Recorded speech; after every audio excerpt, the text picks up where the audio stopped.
Well, good morning and welcome back to another day of 30 Days Creative, Wednesday, the 3rd of November. Something a little bit different today, and something that we landscape photographers spend a lot of our time doing. Social media would probably portray the fact that we spend most of our time in glorious sunrises and sunsets and atop beautiful mountaintops. But actually, the reality is, if we're not inside doing the business side of photography, we're out doing scouting. And so that's what I thought I would do today, bring you along on a typical scouting day. Now, on a typical scouting day, I don't force myself into capturing something at sunrise.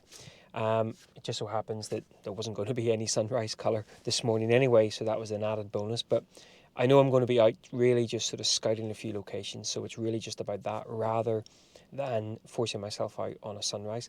Same with sunset. Now, of course, I am already out, so if I start to see sunset colours develop, I perhaps, that rain coming on, great.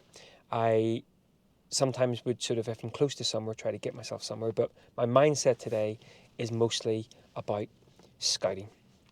Bags are packed, some substance in. Now, what is great, I like doing the scouting days in the van because, of course, you're not just going, walking around all the various places. You're sometimes having some downtime. It's quite nice to have that in the van.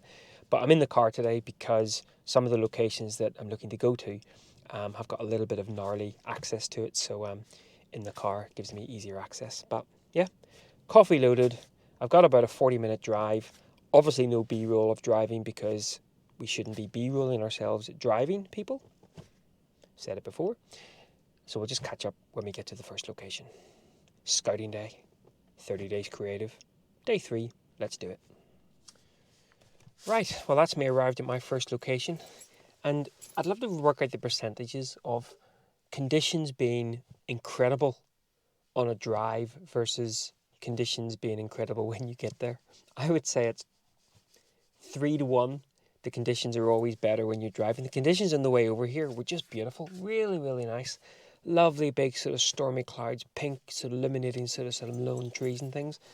But absolutely nowhere to pull over. So I think we're going to get the odd pocket of light, plenty of showers moving through. But hey, it's a scouting day. So let's get out and get scouting.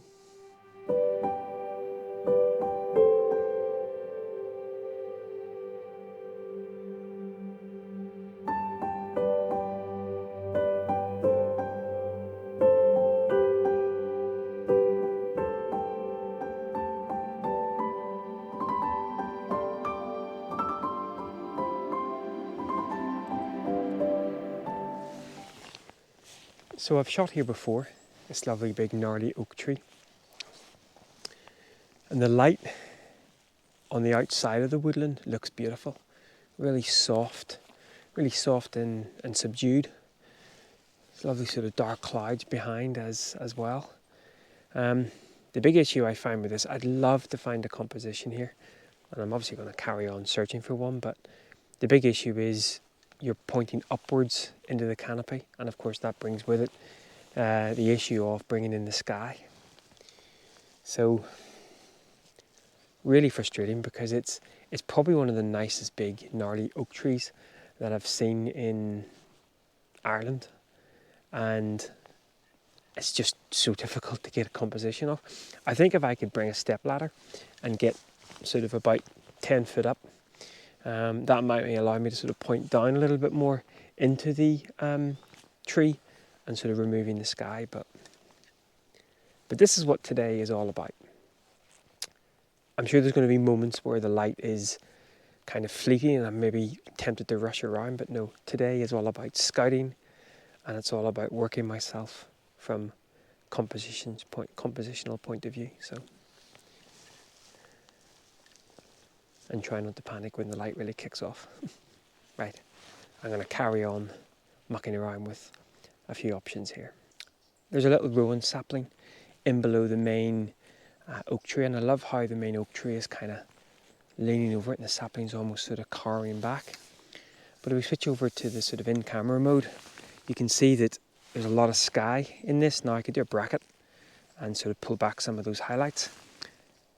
But if I zoom in, obviously we lose a lot of those highlights, and that gives us a much more evenly lit frame. But by doing that, I'm kind of losing a lot of the character off that big oak tree. So if I zoom back out again, you can see that these all the gnarly branches and everything sort of take you through the frame. So it's kind of piecing together that sort of conundrum. Now, the light at the moment is illuminating the frame sort of at the back of the scene. Obviously it hasn't sort of got high enough that it's illuminating sort of the scene right in front of me here. Maybe if we actually got the scene front illuminated and it was sort of more evenly lit, I could include a little bit more of the sky. But what I'll probably do is I'll probably go ahead and shoot again. This is a scouting day, so I'm going to shoot a number of images, a number of different compositions, and that just gives me something to consider when I'm back in the digital darkroom.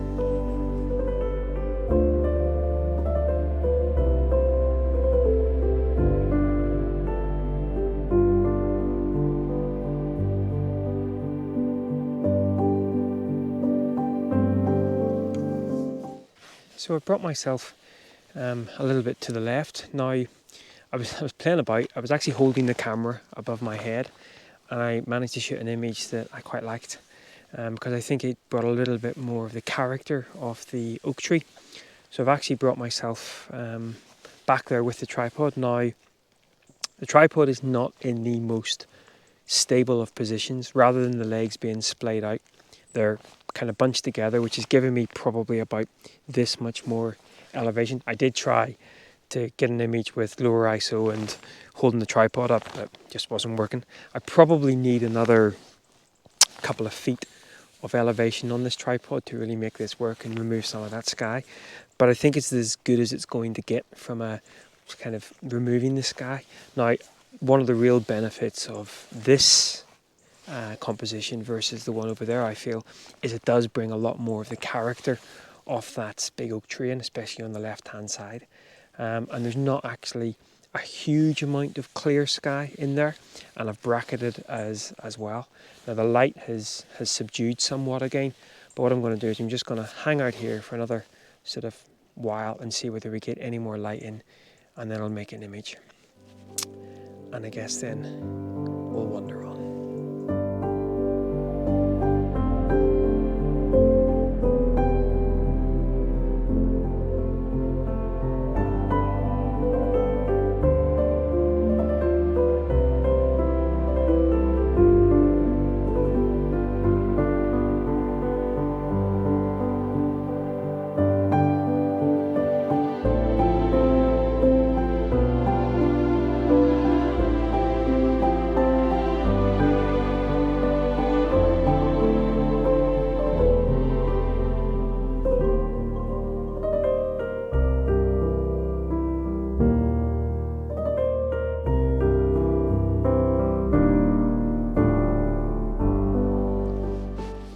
So there's a scene behind me here that I shot, it must have been a good 3-4 years ago.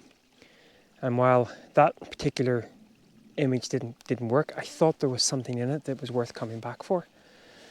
And I did come back last year, but if you remember, I came across a deer that was in pretty bad way, so I ended up cutting the shoot short and trying to kind of get the deer sorted. And now I've come back. It's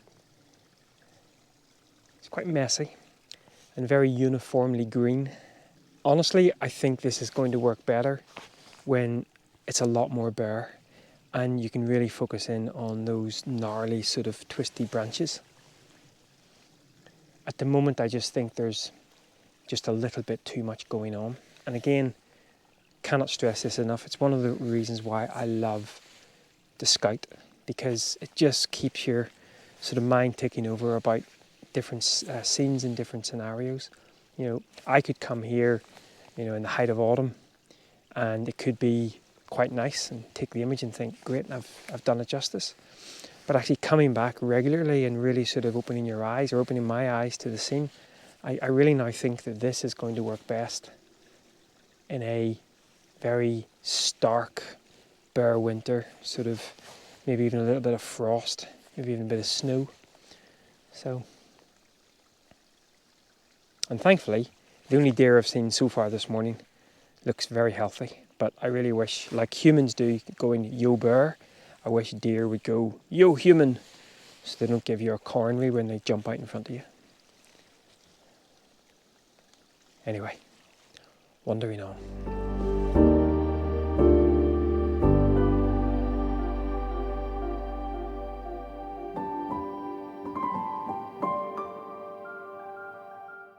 Well, I reckon that's my little stage of scouting in this particular woodland done and dusted. Very challenging place. It's very closed in. Well, carnage, chaos. But still a very worthwhile little exercise to do. Especially again just to reacquaint myself and rule some stuff in and some stuff out. At the end of this vlog I'll throw up a couple of other sketching images, but now a very important part of a day of scouting is coffee, and that's my plan now. Back to the car, make myself a damn good coffee. Right, onward.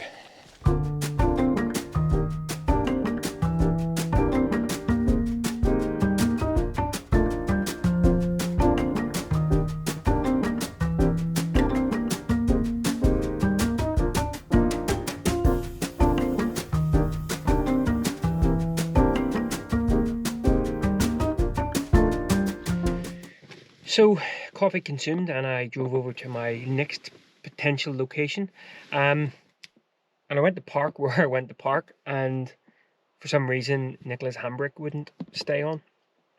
Well, it would once I really creaked it on, but I didn't really trust it, even in gear.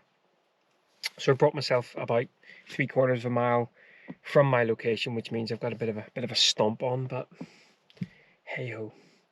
Best get on it then, best get on it. I'll see you in the woods.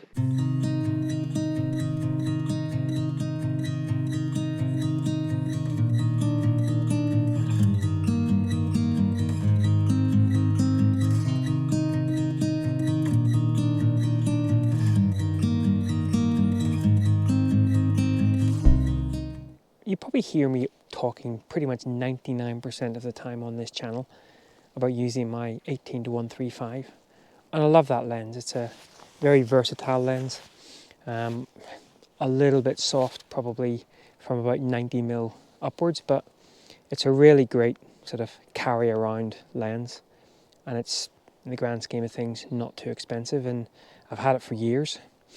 I also love the 1-400. Now I have the 10-24 on the Fuji lens, and I only ever use it for vlogging.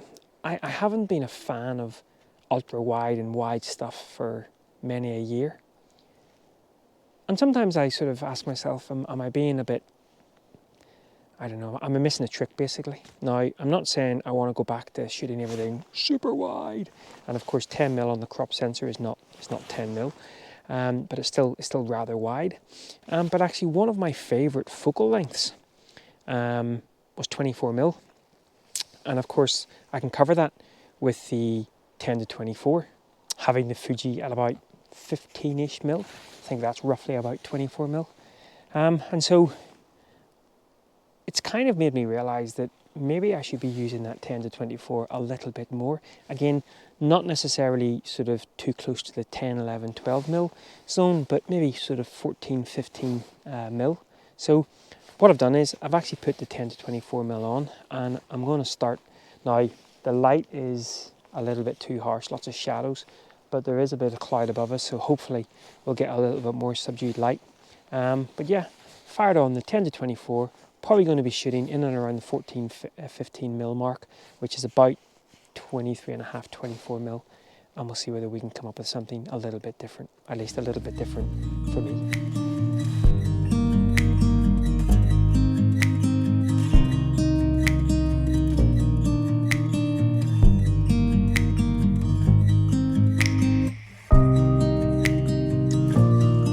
Of course, wide is one thing, but I still think my favourite is the 18-135, and certainly in a woodland, you know, if you're shooting full frame, you've probably got on, you're into your woodland photography, you're probably into your 24-70. Again, a really fantastic focal length for in the woodland. I've thrown the 18 to 135 back on again, and the other thing that I like to do when I'm out kind of mucking around and scouting is do a bit of film simulation bracketing. I think I was in Scotland, and I was shooting an image, and I ended up shooting it with the Eterna overlay film simulation, and I really loved how it rendered the sort of far distance trees, and the same thing's happening here. I've kind of got the film or the camera set up pointing up towards into the canopy, and it's just really a kind of a detailed abstract shot of the branches and the leaves, and I really love how that Eterna film simulation is rendering the far end. But yeah, the 10 to 24, it's a nice little sort of tool to have in the arsenal. Still not a big fan of the ultra wide, and certainly in a woodland, a wider angle lens can be very challenging. So back on the 18 to 135 and carrying on wandering. But my stomach is telling me it's 1:10, and all I've had is like one little chocolate. My stomach is telling me that it may be time for some lunch.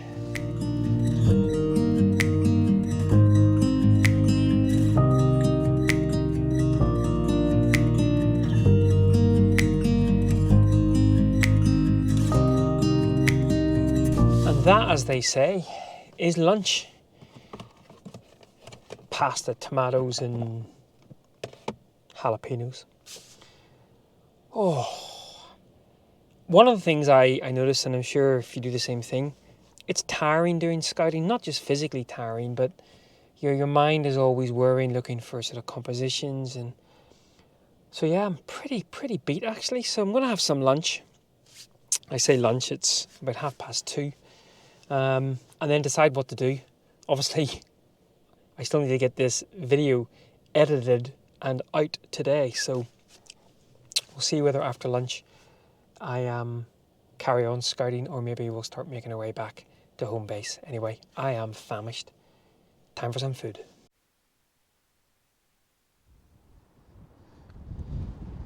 Well, that was all rather nice. Gorgeous. You might just be able to see that out there somewhere. There, woo, rainbows! Kind of dissipating a little bit, and we can just see out in the distance Isla and Jura as well. Oh, how I want to go there. Oh, better to be out than not, isn't that right? But all in all, oh, that sun's popping back out again. Absolutely beautiful. And that's what I say, just getting outside. You just never know when you're going to have a little moment like this. And especially this time of year where weather cells are just moving through. Just beautiful. Absolutely gorgeous. Blimmin' cold though. Right, I'm going to jump back in the car. Oh, bonus rainbows.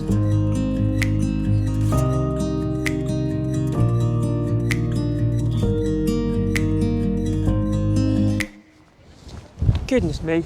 So I brought myself around to Macha Cross viewpoints. These are new viewpoints that were installed during the summer, and I have to admit, especially this one here, one of the issues that you find whenever you're shooting up here over sort of the Wishing Arch and down towards Portrush was it was very difficult to get a sort of a good vantage point because you were sort of up above the rocks. This viewpoint here, it's actually really good, but far too windy for any kind of tripod action or anything. So, but beautiful. And there's also a viewpoint over where Dunluce Castle is, for those of you who kind of know the area. Again, could come in handy in certain conditions, but oh, I was hoping we were going to get a little bit of light on the Skerries. Maybe another bonus rainbow. Bonus rainbow. Oh, that's windy though. Windy.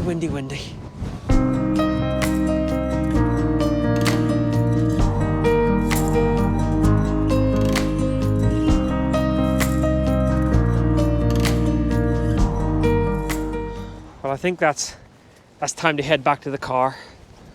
Oh, that is cold and windy, and it looks like a lot of that nice light is going to start disappearing. But let's jump back in the car and have a very quick chat.